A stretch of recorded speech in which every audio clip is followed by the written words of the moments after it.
വിവാഹ വാഗ്ദാനം നൽകി പ്രായപൂർത്തിയാകാത്ത പെൺകുട്ടിയെ പീഡിപ്പിച്ചെന്ന പരാതിയിൽ അസിസ്റ്റന്റ് വികാരിയെ രൂപതയിൽ നിന്നും സസ്പെൻഡ് ചെയ്തു. കേളകം പോലീസ് സ്റ്റേഷൻ പരിധിയിലുള്ള പള്ളിയിലെ മുൻ അസിസ്റ്റന്റ് വികാരിയായിരുന്ന ബത്തേരി മാനിവയൽ സ്വദേശി ഉപ്പുവീട്ടിൽ ഫാദർ അഖിൽ ജോഷിയെയാണ് സസ്പെൻഡ് ചെയ്തിരിക്കുന്നത്. കഴിഞ്ഞ വർഷം ഏപ്രിലാണ് കേസിനാസ്പദമായ സംഭവം നടന്നത്. തുടർന്ന് കഴിഞ്ഞ മാസം പോക്സോ നിയമപ്രകാരം തന്നെ കേസ് രജിസ്റ്റർ ചെയ്യുകയാണ് ഉണ്ടായിരിക്കുന്നത്.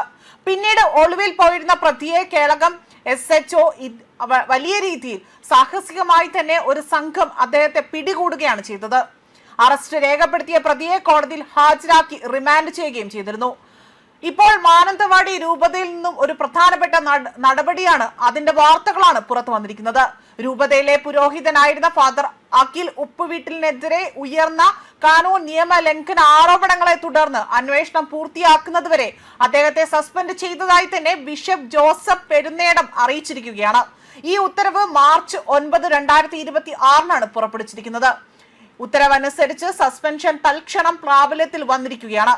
രൂപതയ്ക്കുള്ളിലും പുറത്തുമായി തന്നെ ഫാദർ അഖിൽ ഉപ്പുവീട്ടിൽ ഇനി ഏതെങ്കിലും തരത്തിലുള്ള പുരോഹിത സേവനങ്ങൾ നിർവഹിക്കാൻ അവിടെ അനുമതി ഉണ്ടായിരിക്കില്ല എന്നതാണ് ഈ ഉത്തരവിൽ പറയുന്നത്. അതേസമയം ബന്ധപ്പെട്ട കാനൂൻ നിയമങ്ങൾ പ്രകാരം അവിടെ അദ്ദേഹത്തെ പുരോഹിത ചുമതലകൾ നിർവഹിക്കാൻ ആരും ഇനി അനുവദിക്കരുതെന്നും ഈ ഉത്തരവിൽ വ്യക്തമാക്കിയിട്ടുണ്ട്. ഇത് അന്വേഷണ നടപടികൾക്ക് വഴിയൊരുക്കുന്നതിനും നിയമപരമായ ക്രമീകരണങ്ങൾ പാലിക്കുന്നതിനുമായി ബന്ധപ്പെട്ട് എടുത്ത നടപടി എന്നതാണ് രൂപത വൃത്തങ്ങൾ ഇവിടെ സൂചിപ്പിച്ചിരിക്കുന്നത്. മാത്രമല്ല, ഇത്തരത്തിലുള്ള നടപടികൾ സാധാരണയായി തന്നെ ആരോപണങ്ങളുടെ ഗൗരവം പരിഗണിച്ചാണ് കൈക്കൊണ്ടിരിക്കുന്നതെന്നും ഇവിടെ വ്യക്തമാക്കുന്നുണ്ട്. അന്വേഷണം പൂർത്തിയായതിനു ശേഷം മാത്രമേ ഇനി അന്തിമ തീരുമാനമുണ്ടാകൂ. ഈ സംഭവവുമായി ബന്ധപ്പെട്ട് കൂടുതൽ വിവരങ്ങൾ ഇതുവരെയും പുറത്തു വന്നിട്ടില്ല. അതേസമയം അന്വേഷണം പുരോഗമിക്കുന്ന സാഹചര്യത്തിൽ രൂപതയുടെ അടുത്ത പ്രഖ്യാപനങ്ങൾക്കായി തന്നെ ഇപ്പോൾ വിശ്വാസികളടക്കം കാതോർത്തിരിക്കുകയാണ് എന്നതാണ് മറ്റൊരു വസ്തുത. അതേസമയം പെൺകുട്ടിയുടെ പരാതിയിൽ കഴിഞ്ഞ മാസം 13-ന് കേളകം പോലീസ് കേസെടുക്കുകയായിരുന്നു. എന്നാൽ കേസ് രജിസ്റ്റർ ചെയ്തതിന് പിന്നാലെ തന്നെ ഈ വൈദികൻ ഒളിവിൽ പോയിരുന്നു. സംഭവം ഒത്തുതീർപ്പാക്കാൻ ഉന്നതതല ഇടപെടലുകൾ നടത്തുന്നുണ്ട് എന്ന് പെൺകുട്ടിയുടെ കുടുംബം ആരോപണം ഉന്നയിച്ചിരുന്നു.